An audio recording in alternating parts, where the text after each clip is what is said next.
Here is a hard truth. Global freight is no longer a level playing field. It's an oligopoly. And India's homegrown freight forwarders and LCL consolidators are on the verge of being pushed to the margins.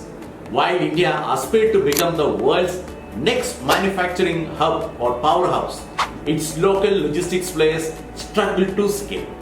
Meanwhile, global giants are tightening their grip through aggressive mergers and acquisition, making it even harder for Indian firms to compete in the global space. What's going to happen next? Is there any way to come out of this? Let's find out in today's episode of Logistically Speaking. Picture this. Just 20 multinational freight forwarding companies control 55 to 70% of world's containerized trade, that is both FCL and LCL cargo across all major routes. With fewer than 6 major shipping lines carrying more than 90% of the cargo globally, and LCL cargo movement, which represent about 8% of global container trade, which is roughly around 200 billion annually, is funneled through less than 5 powerful multinational LCL consolidators. Global ocean freight is navigating a near perfect oligopoly. This is not a future scenario, it's happening right now.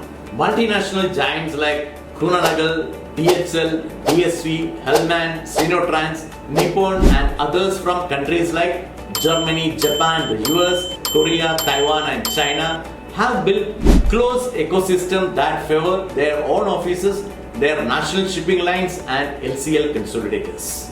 This tightly integrated ecosystem give them a strategic edge, allowing them to dominate global trade route, expand aggressively worldwide and consolidate market power. It's not coincidence. These nations have deliberately nurtured their logistic companies or logistic champions to become the oligopolies of global trade. For India to truly become a global export and manufacturing hub, homegrown shipping lines, forwarders and LCL consolidators must thrive. But unlike their global counterparts, Indian players face systemic hurdles that stop their growth and global competitiveness. For example, the top 20 Indian forwarders handle less than 10% of country's ocean freight compared to over 60% in China or Germany. Why this is happening? Let me explain 7 key reasons holding Indian players back. Number 1, the loyalty gap at home. Let's be honest, we talk a lot about Make in India and Atmanirbhar Bharat, but when it comes to choosing vendors or partners, how often do we actually back our own? The loyalty to homegrown business is shockingly low. Indian exporters, including giants like Tata, L&T, Reliance, Mahindra or Bajaj, prefer multinational logistics providers, often overlooking capable Indian firms. In contrast, countries like Germany, Japan and China show strong national alignment. Over 80% of Japanese exports are moved by Japanese forwarders, while 70% of German and Chinese exports are relying on homegrown logistic companies, which is big or small. That loyalty builds resilient ecosystems. India's lack of such alignment is holding us back from building globally competitive logistics champions. Number 2, lack of government backing. Countries like China, Korea and Germany build export strength by actively nurturing their homegrown freight forwarding, shipping and LCL consolidation companies with policy support and national alignment. The local logistic companies benefit from favorable policies, banking support and quite government preference in handling national projects. In India, there is no such push to promote Indian logistic firms even in large public infrastructure or defense-linked movements. Number 3, missing scalable platform. German, Chinese and Japanese and US companies grew on the back of strong local support, allowing them to invest in digital platform, warehouses, global offices and acquiring companies around the world. Indian companies lack that initial runway of loyal support from local companies to build competitive scale. The lack of trust or strategic alignment leaves local logistics firms stuck in low margin roles without long-term growth assurance and the ability to invest in technology and processes to scale up. Number 4, compliance disadvantages.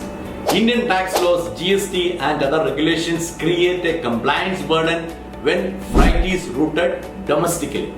In contrast, global contracts managed outside India bypassing these regulations, making multinationals more attractive to Indian exporters and importers, even if this is at higher cost. Number 5, lack of collective thinking. Unlike Europe or China, where alliances and industry bodies drive consolidation, Indian logistics players often operate in silos. There is little volume pooling or coordinated global expansion. Number 6, lack of investment in technology. Without scale or steady cash flow, Indian forwarders struggle to invest in automation, track and trace system or AI-driven optimization tools that global players are already using as a standard one. And lastly, number 7, branding and global presence gap. Global visibility and brand strength matter in freight forwarding.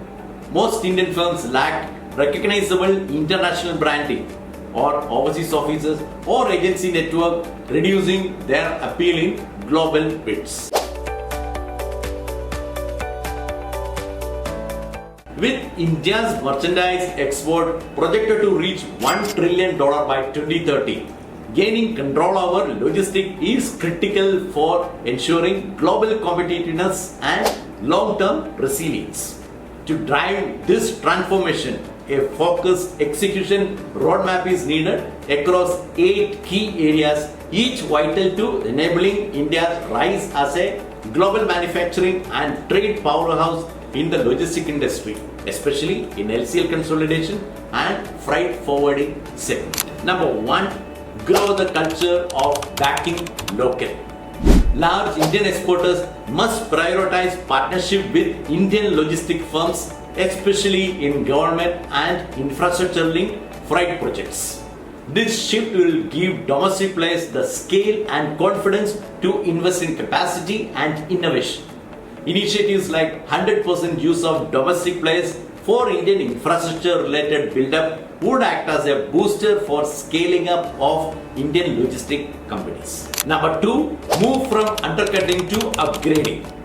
Indian freight forwarders and LCL consolidators must move beyond undercutting rate and instead invest in tech-driven capabilities like online booking portal, real-time tracking, dynamic pricing and collaboration instead of competition to remain competitive. A broader adoption is critical to sustain and grow. Number 3, strengthen with partnership. Industry associations and network must foster a collaborative ecosystem where small and medium logistics players can pool volumes, share infrastructure and coordinate operations. This collective approach enhances bargaining power with the carriers, improves service reliability and help level playing field against larger multinational competitors. Number 4, policy support for local companies. The government should introduce incentive, tax rebates and reduce port charges and digital infrastructure grants for businesses who are using Indian origin logistics providers modeled on similar support system in Japan and China. Number 5, capital infusion and strategic alliances. Indian freight forwarders and LCL players must actively raise capital through internal funds, private equity or strategic partnership to modernize processes, adopt new technologies which will help in scaling operations. Without this, still they risk being stuck in low margin, commoditized role in fast evolving global logistic landscape. Access to capital is the key that can unlock scale, efficiency and long-term relevance. Number 6, promote a unified national logistics identity. Create a Move in India campaign along with Make in India to instill confidence in Indian logistic capabilities, similar to how Korea or Japan promote their national shipping line and freight forwarder and LCL consolidation segment. Number 7, skill development. India's logistics sector, employing over 22 million people, needs more than manpower. It needs skilled professionals trained in documentation, digital platform, global compliance, and who are competitive, innovation driven. Growth will come when Indian MSME logistic companies get equal access to training and a fair chance to compete. And lastly, number 8, build collaborative network. It is important to create more closely knit networking, which should facilitate volume sharing among alliances among small and medium players. Collaboration boosts negotiation power with the carriers, reduces cost per unit, and increases global relevance. If Indian companies and policymakers don't act, the sector may soon be dominated entirely by foreign giants, leaving the local players with a little room to grow. But with bold action, collaboration, and a shift in mindset, India can build a logistic ecosystem that supports its homegrown logistic companies, create jobs, and drive the next wave of economic growth. Now, I invite you to share your thought on few key questions. What's the biggest challenge facing Indian logistics today? What should be the right strategy for Indian logistics companies to scale in support of the country's export growth ambition? What changes do logistics players and the government need to make to transform India into a globally competitive export hub? Drop your thoughts in the comments. If you found this episode insightful, share this video with your friends and colleagues, and don't forget to subscribe for more such analysis on Indian logistics field. Thank you.